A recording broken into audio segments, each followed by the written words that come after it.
My name's Todd Gloria. I'm an alumni of the class of 2000 and graduated with my degree in history and political science. I was at USD from 1996 to 2000 and had a wonderful experience. Well, you know, I was the first in my family to go straight to a four-year university. USD was a really rigorous environment. I came from a public school and you know, I struggled for a bit, but what I found was a really welcoming environment where the professors were really challenging but nurturing. Really taught me how to write, how to think, how to communicate.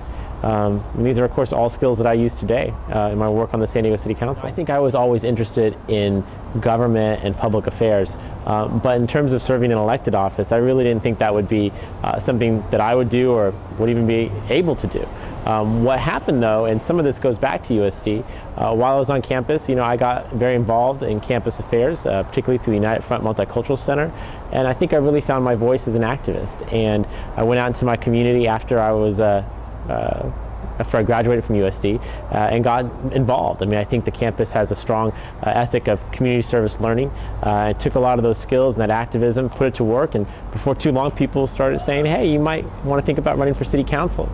I thought initially that was kind of silly. I just didn't see myself in that role, but in time I came to think, well, maybe that isn't such a bad idea. And thankfully, about 55% of the voters agreed with them. You know, it's about what I expected in the sense what I did before was really good preparation. You know, I was active in my community, so I was very familiar with the issues.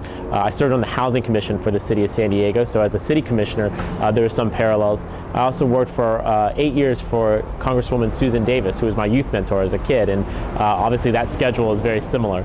So some of that was about what I expected, but nothing can really prepare you for this line of work. And you know, I didn't anticipate sort of the lack of anonymity that I have now. You know, people feel comfortable coming up to me in the grocery store to talk about their pothole or their street light that's out, and I actually really welcome that because I'm glad that they know who I am and they feel like they can come to me.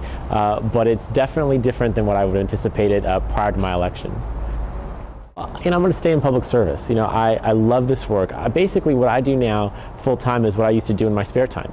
You know, it used to be that I would work all day and then I'd go at night to serve on a nonprofit board of directors or, you know, help raise money for a charitable organization. And that's essentially what I do now. You know, I get to spend my day figuring out how to make my neighborhoods better. And I find that so rewarding that I might do that in elected office, outside of elected office, but I know that, you know, my passion really is San Diego. It's the community I grew up in, was born in. I'm a third-generation resident of my council district, and you know, I'll continue to do work on behalf of my communities. Just don't know what exactly that role will be, but I do think my education from USD will prepare me really to do anything I want to do, and that's obviously a great gift.